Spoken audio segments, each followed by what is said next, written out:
नमस्कार दोस्तों, स्वागत है आपका हमारे YouTube चैनल आत्मा आराधना में। आज हम आपके लिए लेकर आए हैं कामिका एकादशी व्रत की दिव्य और पवित्र कथा। एक ऐसी कथा जिसके केवल श्रवण से अश्वमेध यज्ञ जितना पुण्य फल प्राप्त होता है। तो शुरू करते हैं। एक बार महाराज युधिष्ठिर ने भगवान श्री कृष्ण से पूछा, हे पुरुषोत्तम, आपकी कृपा से मैंने देवशयनी एकादशी का महत्व जाना। आप कृपया मुझे बताएं आषाढ़ मास के कृष्ण पक्ष की एकादशी के विषय में। भगवान श्री कृष्ण मुस्कुराए और बोले, हे राजन, ये प्रश्न पहले नारद मुनि ने अपने पिता ब्रह्मा जी से किया था और जो उत्तर ब्रह्मा जी ने दिया वही आज मैं तुम्हें सुनाने जा रहा हूँ। तो ध्यानपूर्वक सुनो। इस एकादशी का नाम है कामिका एकादशी। ये एकादशी सभी पापों का नाश करने वाली मानी जाती है।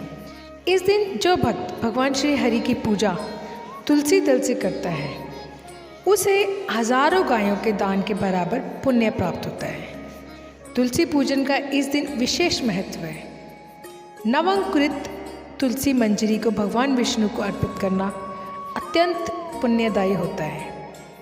अब सुनिए एक भावनात्मक और अद्भुत कथा जो कामिका एकादशी से जुड़ी हुई है।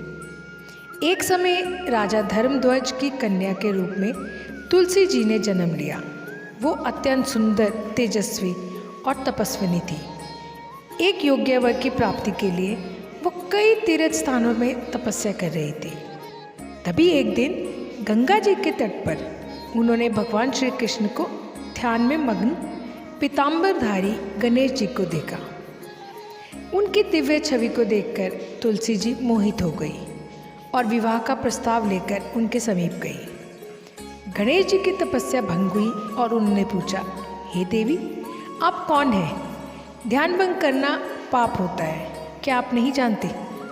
तुलसी जी बोली, मैं राजा धर्मध्वज की कन्या हूँ और एक योग्य पति की खोज में तपस्या कर रही थी। आपको देखकर मेरा मन आपकी ओर आकर्षित हो गया है। मैं आपसे विवाह करना चाहती हूँ। गणेश जी ने शांत स्वर से उत्तर दिया, हे देवी, मैं तपस्वी हूँ, मुझे विवाह की कोई इच्छा नहीं है। कृपया आप किसी और योग्य वर की तलाश करें। गणेश जी के वचन सुनकर तुलसी जी को क्रोध आ गया। उन्होंने गणेश जी के उपहास किया और बोली, आपका विवाह 2 कन्याओं से होगा। तब गणेश जी ने कहा, हे देवी, मैं आपको श्राप देता हूँ, आप असुर की पत्नी बनोगी और अंत में एक वृक्ष बन जाओगी। ये सुनकर तुलसी जी को अपनी गलती का एहसास हुआ। उन्होंने गणेश जी से क्षमा मांगी और प्रार्थना की कि वो अपना श्राप वापस लें।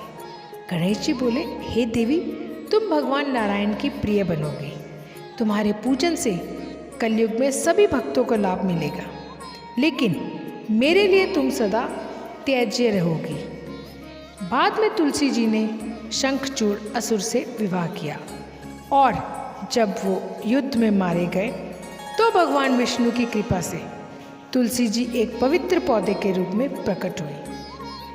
अब भगवान श्री कृष्ण ने युधिष्ठिर से कहा, जो भक्त कामिका एकादशी का व्रत करता है उसे पृथ्वी पर गो, सुवर्ण और यज्ञ जैसे सभी पुण्य प्राप्त होते हैं। ये एकादशी मोक्ष का मार्ग खोलती है और पापों का पूर्ण विनाश करती है। यह व्रत चतुर्भुजी भगवान विष्णु का व्रत है। इस दिन के व्रत को सालिग्राम पूजन भी माना जाता है। इस तुलसी जी की मंजरी से भगवान का पूजन किया जाता है। ये व्रत सांसारिक बंधनों से छुटकारा पाने के लिए श्रेष्ठ व्रत है। इस व्रत को करने वाला धन, वैभव, पुत्र, पौत्राधिक सुख भोगता है। इस व्रत में गोदुग्ध की प्रधानता है। गोदुग्ध से ही भगवान का पूजन, स्नान करना चाहिए और व्रती को भी गोदुग्ध का ही सागार लेना चाहिए। तो दोस्तों, इस एकादशी का व्रत अवश्य कीजिए, तुलसी जी का पूजन कीजिए और भगवान श्री हरि से अपने जीवन में शांति, पुण्य और मोक्ष की प्रार्थना कीजिए। तो दोस्तों, यदि आप जीवन में शांति, पुण्य और मोक्ष की ओर एक कदम बढ़ाना चाहते हैं तो कामिका एकादशी का व्रत और इसका श्रवण अवश्य करें। तुलसी जी को श्रद्धापूर्वक अर्पित करें, भगवान श्री हरि विष्णु से प्रार्थना करें और ऐसी ही और कथाएं सुनने के लिए हमारे चैनल को ज़रूर सब्सक्राइब करें। जय तुलसी माता, जय श्री हरि विष्णु। कमेंट बॉक्स में ज़रूर लिखें जय तुलसी माता, जय श्री हरि विष्णु।